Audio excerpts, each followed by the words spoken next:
नमस्कार दोस्तों, जय सनातन। स्वागत है आपसे एक अपने YouTube channel Ashutosh Jha thoughts के अंदर। आज हम बात करने वाले हैं इतिहास के एक और झूठे पन्ने के बारे में, जिस पन्ने के ऊपर लिखा गया है शेर हिंदुस्तान। अभी भी नहीं समझे? जिस पन्ने के ऊपर लिखा गया है मैसूर का टाइगर। जी हां, आपने बिल्कुल ठीक सुना है, टीपू के बारे में बात करने वाले हैं। आज उसी टीपू के बारे में बात करने वाले हैं जिसे हमारे देश के चाटुकारिता इतिहासकारों ने सेकुलरिज्म का खुदा बनाकर इसे हमारे इतिहास की किताबों में छपवा दिया। लेकिन असली में टीपू सुल्तान था कैसा? ये कोई खुदा का बंदा था या फिर शैतान था? हिंदुओं पर अत्याचार करने वाला या अंग्रेजों के विरुद्ध लड़कर देशभक्ति का एक नया प्रदर्शन करने वाला महान राजा, जैसा हमारी किताबों में छापा गया है।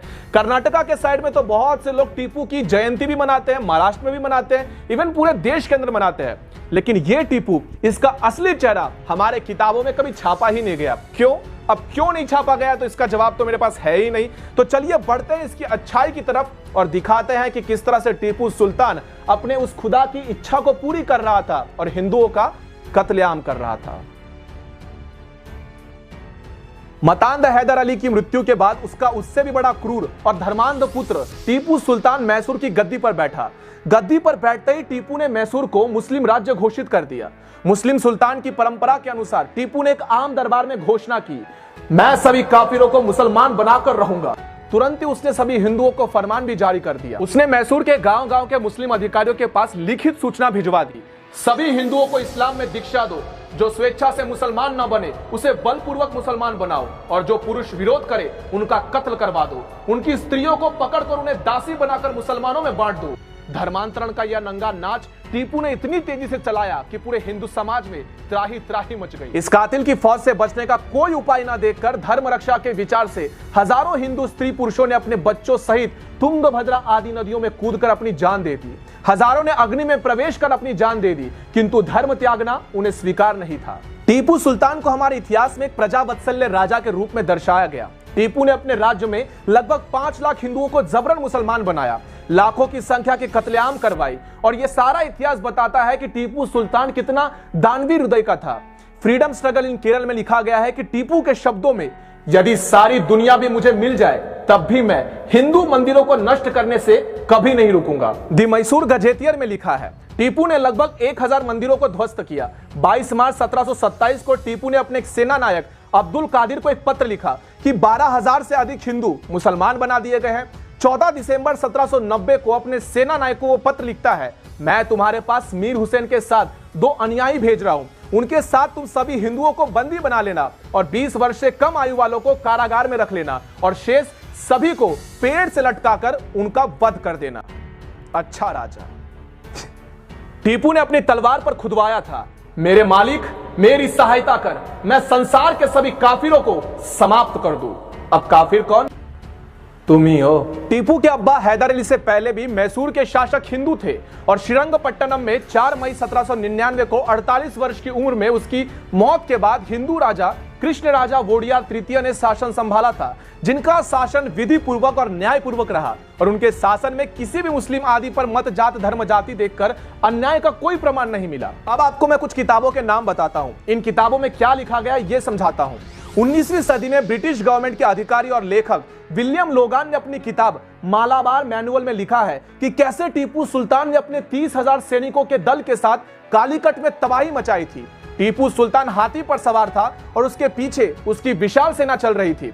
पुरुषों और महिलाओं को सरेआम फांसी दी गई, उनके बच्चों को उन्हीं के गले में बांधकर लटकाया गया था, जाहिर सी बात है मौत के घाट उतारकर। इसी किताब में विलियम यह भी लिखते हैं कि शहर के मंदिरों और चर्चों को तोड़ने के आदेश दिए गए। यही नहीं, हिंदू और ईसाई महिलाओं की शादी जबरन मुस्लिम युवकों से कराई गई। पुरुषों से मुस्लिम धर्म स्वीकार करने के लिए कहा गया और जिसने भी इससे इनकार किया उसे मार डालने का आदेश खुद टीपू ने दिया। यहाँ 1964 में प्रकाशित किताब लाइफ ऑफ टीपू सुल्तान का जिक्र भी जरूरी है। इसमें लिखा गया है कि उसने तब मालाबार के क्षेत्र में 1 लाख से ज्यादा हिंदुओं और 70,000 से ज्यादा ईसाइयों को मुस्लिम धर्म अपनाने के लिए मजबूर किया था। इस किताब के अनुसार धर्म परिवर्तन ही टीपू सुल्तान का असली मकसद था, ना कि देशभक्ति। इसलिए उसने इसे बढ़ावा दिया। जिन लोगों ने इस्लाम स्वीकार किया उन्हें मजबूरी में अपने बच्चों की शिक्षा भी इस्लाम के अनुसार देनी पड़ी। इनमें से कई लोगों को बाद में टीपू सुल्तान की सेना में शामिल किया गया, जिन्हें बाद में अच्छे पोस्ट पर रखा गया था। टीपू सुल्तान के ऐसे पत्रों का भी जिक्र मिलता है जिसमें उसने फ्रेंच शासकों के साथ मिलकर अंग्रेज को भगाने और फिर उनके साथ भारत के बंटवारे की बात की। ऐसा भी जिक्र मिलता है कि उसने तब अफगान शासक जमान शाह को भारत पर चढ़ाई करने का आमंत्रण दिया ताकि यहां इस्लाम को बढ़ावा मिल सके। अब यह वीडियो देखने के बाद बहुत से लोगों में आग सुलगी होगी, मैं जानता हूं आग लग रही होगी, लेकिन जो लोग भी कह रहे थे शेर हिंदुस्तान, मैसूर का टाइगर, वो शायद भूल रहे हमारे इतिहास के अंदर कोडवाओं ने इसे एक बार नहीं, दो बार नहीं, तीन बार नहीं, 30 बार पराजित किया है। फिर भी अगर आप लोग इसे महान बताना चाहते हो तो बेशक बता दो, अपने बच्चों तक गलत इतिहास जरूर पहुंचा दो, लेकिन एक बार इस वीडियो के अंदर जितने भी किताब का मैंने वर्णन किया है, जिन तारीखों की बात की है, उन तारीखों में वो घटनाक्रम हुए या नहीं, क्या टीपू सुल्तान ने हिंदुओं का धर्मांतरण कराया या नहीं, इस बात को जरूर फैक्ट चेक कर लेना। और जो हिंदू कहते हैं कि मैं किसी धर्म को नहीं मानती, और खास करके कोई अन्य मजहबी तो ये कहता ही नहीं है, हमारे हिंदुओं को कहने की आदत है, तो जो लोग कहते हैं कि मैं किसी धर्म को नहीं मानती, वो कृपया करके मानवता इस धर्म के नाते ही इस बात को एक बार देख ले कि आखिरकार टीपू सुल्तान के तलवार के ऊपर जिक्र क्या था, वहां पर लिखा क्या था। अगर मेरी कहीं एक भी बात गलत हो जाती है तो मैं इस वीडियो को यहीं पर डिलीट कर दूंगा। लेकिन साथियों, अपनी आंखों के ऊपर से इस गलत इतिहास का जो बुर्खा आप लोगों ने पहन रखा है उसे अभी हटा दो।